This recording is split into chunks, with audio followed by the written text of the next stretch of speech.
Today we're going to look at our study of SD 52.1, that is the miraculous life of Gotama Buddha. Today I'm going to make one more comment in part 1 on the historical Buddha, or the quest for the historical Buddha, and then in the next talk we'll begin with examining the various episodes in the life of the historical Buddha.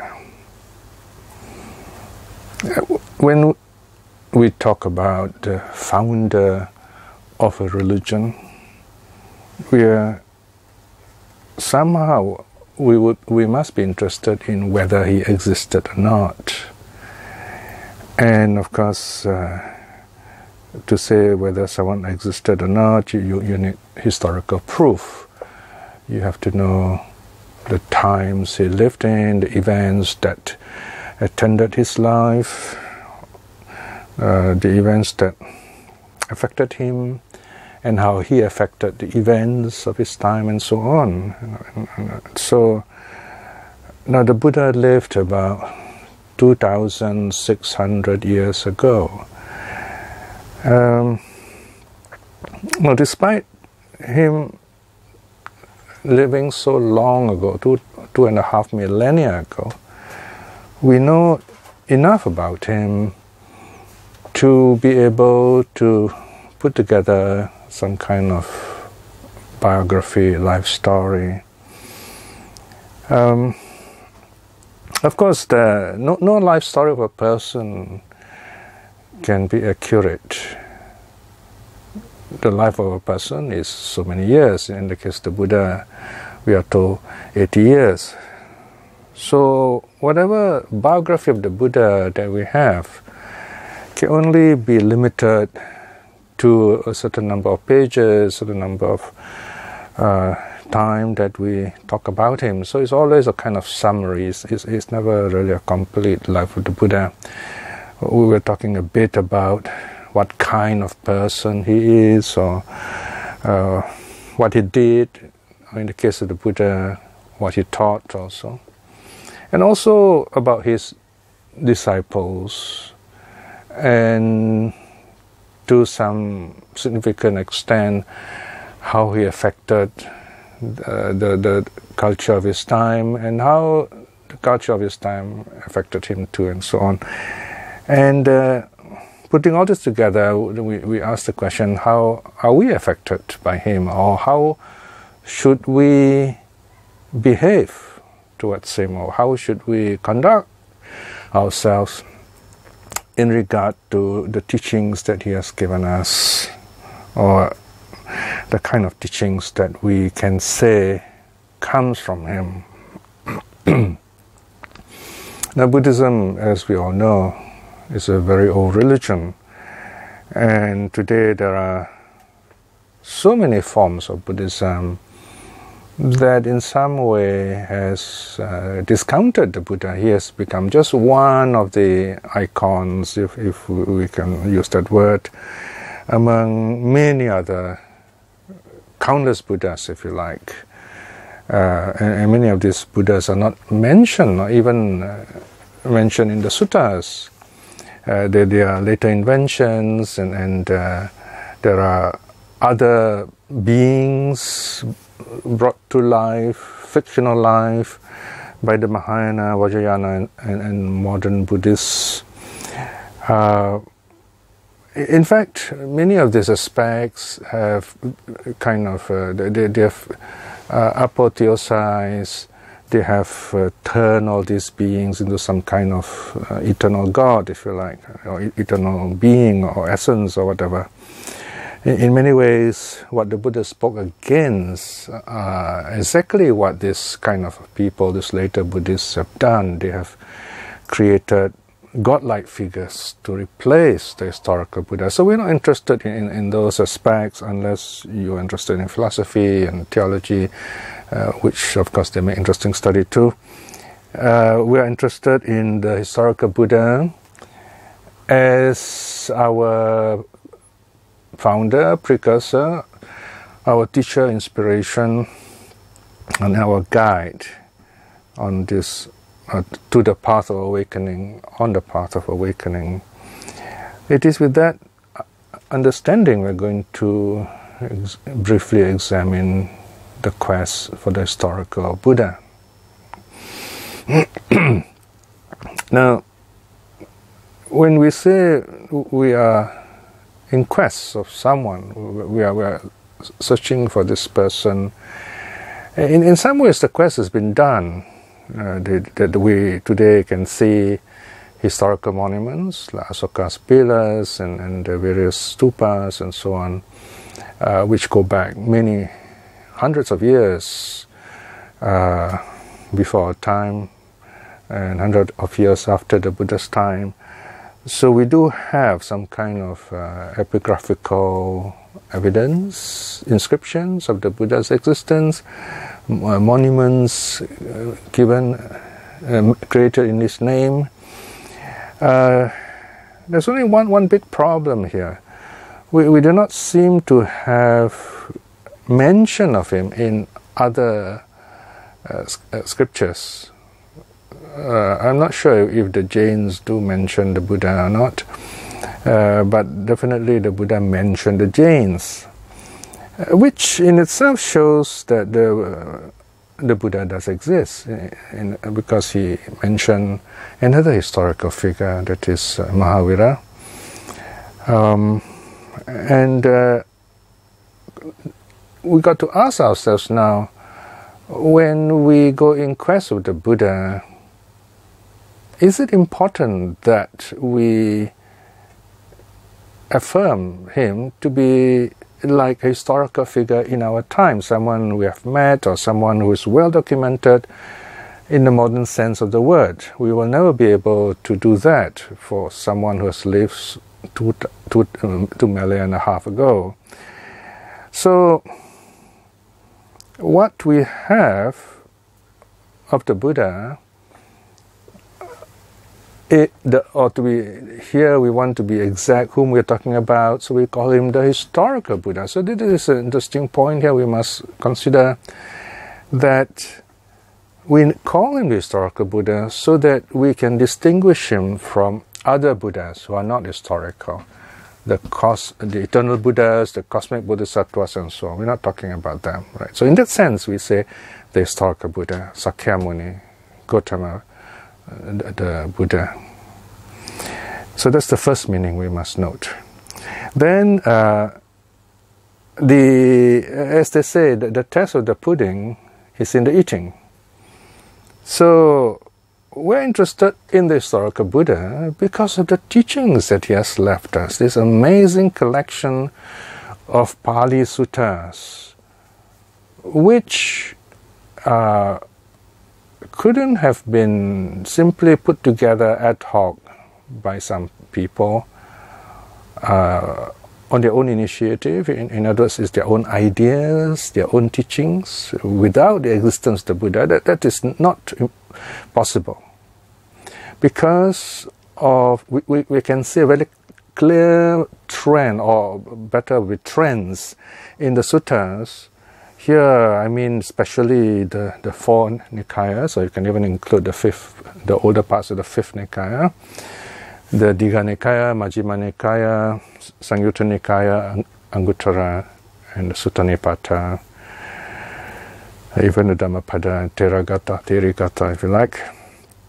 So you find that in these 4 or 5 Nikayas, the teachings are very, they have a kind of central core. They are connected to basic teachings.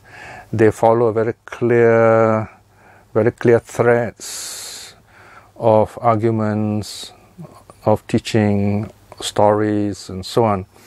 So we have these threads. And of course, as you know, the sutta means thread. Okay, and you can connect all these teachings together. They make very good sense. So even if a group of people have edicted and put together these teachings, and we are very thankful to them for having done this, it still shows that they are recording from their memory, living memory, the teachings of one particular teacher, an amazing person who deserved the title, the awakened one, the Buddha. Okay? So we have the proof of the teaching, if you like, the test of the pudding, if you like.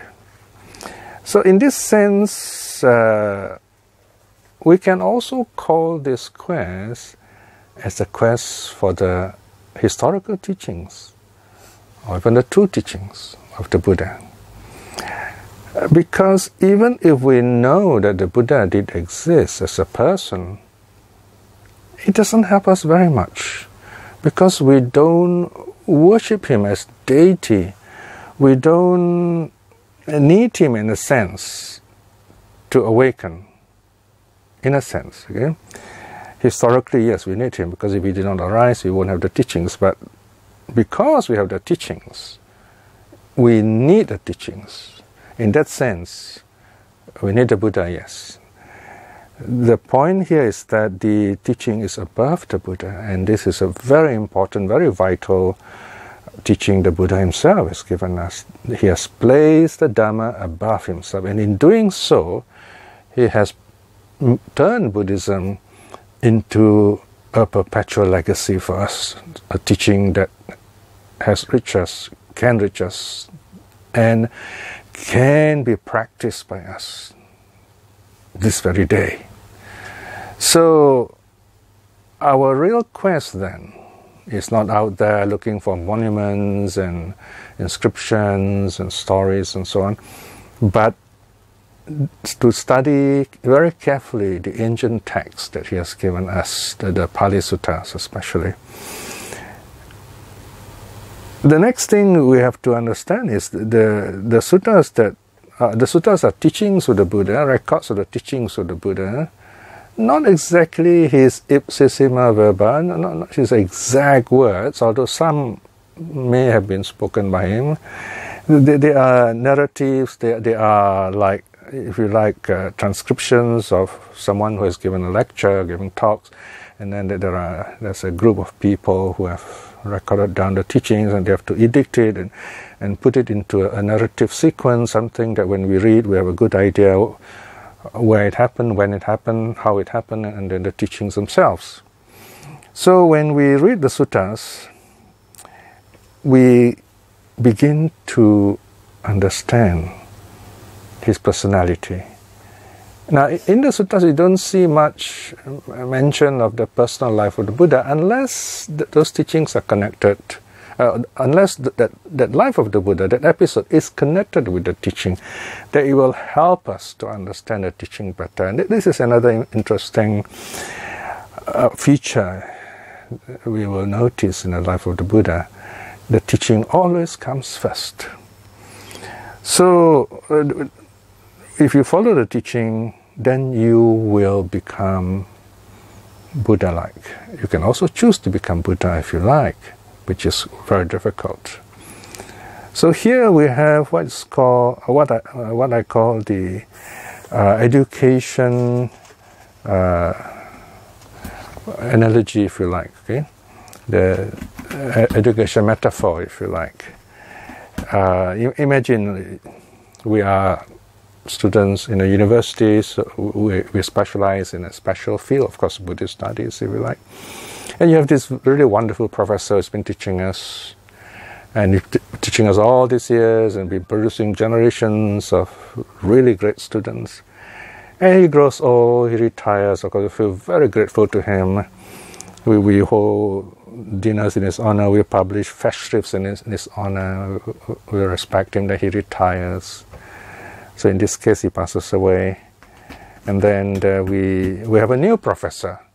So we respect this new professor just as we did the old professor. So you see this professorship being kind of handed down from generation to generation, and each professor maintains this similar or better standards of teaching. So this education metaphor is very helpful to remind us that we are studying, we are learning, we are being educated in the Buddha's teaching. So from amongst us, in a great distant future, there'll be a new Buddha. But of course, that's so long in the future, it doesn't really matter to us. For many of us, within this period, the interactum, before the next Buddha comes, we can, if we are diligent, attain the path, at least as strenuous. In other words, as long as we are within memory of the Buddha, we remember the Buddha's teachings. The teachings are not lost. It is possible for us to reach the path which the Buddha has followed, which made him the Buddha. And this is important because then we really show respect to this Buddha. Now, if we, within memory of this Buddha, meaning we still have his teachings, we talk about other Buddhas, we talk about, we raise a level of bodhisattvas, that is the Buddha before his awakening, to some cosmic level, then we are all outsiders. We have gone against his teaching very sadly. So here, when we talk about the quest of the historical Buddha, we're also going back to the original threads and teachings of the historical Buddha. And this is very important to understand, to get back to the path and follow his teaching. And this is where we come to the last and very important metaphor, the computer program metaphor of the Buddha's teaching. Now we see the suttas, records of the Buddha's teaching. There are repetitions, recursive cycles, nesting, concatenations, various levels of narrative telling, and so on. And so there are two ways of studying this text. One is to listen and then kind of get the gist of it, so you have a handle on the teachings. Another one is reflective. You listen to the teachings as practice. For example, on breath meditation, on satipatthana, the focuses of mindfulness. And as you listen, you begin to kind of let the teachings flow in their fullness inside you. You begin to, for example, see all the five aggregates as being impermanent, suffering, non-self, and so on.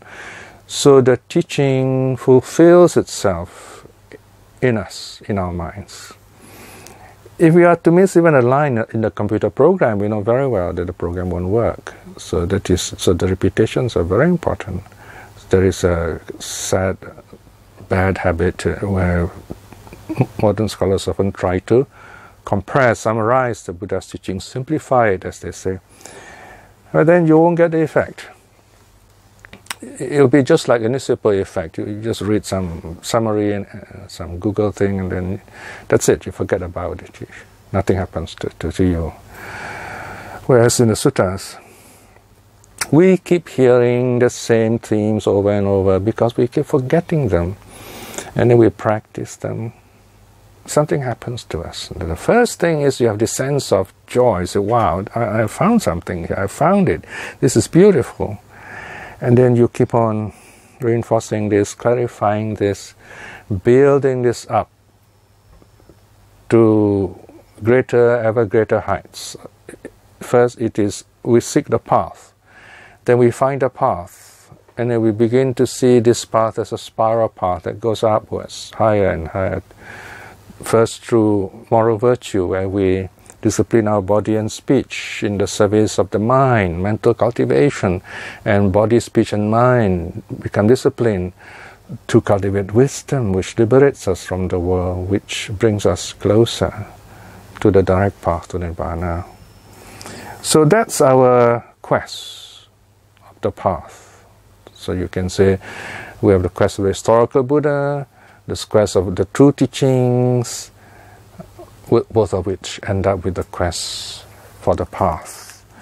Now when we understand in this way, then the Buddha's teaching is really beautiful, is really truthful and efficacious, to change our lives so that we reach the path and become Buddha-like, at least become streamliness and on our way to awakening. So with that, I end today's talk, so you can read this last section of part 1 if you like, and then if you find part 1 really difficult, that's fine, you don't have to read it at all, leave it to the scholars, or just listen to the talk 1 and talk 2 on this, for this volume, and you can begin by studying part 2 onwards on the actual story of the Buddha's life in his last life. So with that we end this reflection. When we study the life of the Buddha, we are reminded of his existence, his appearance amongst us, so that we are directly accessible to the path of awakening. And this is a very beautiful thing to know, something we can do. It's a legacy that is ours, so we can do wonderful things with it. Reflecting in this way is very good karma, very happy karma. By the power of such goodness, may we be blessed with wisdom and strength to aspire to at least stream winning in this life itself. And by the power of such good karma too, may our family be well and happy, and may they too see the true teaching in this life itself.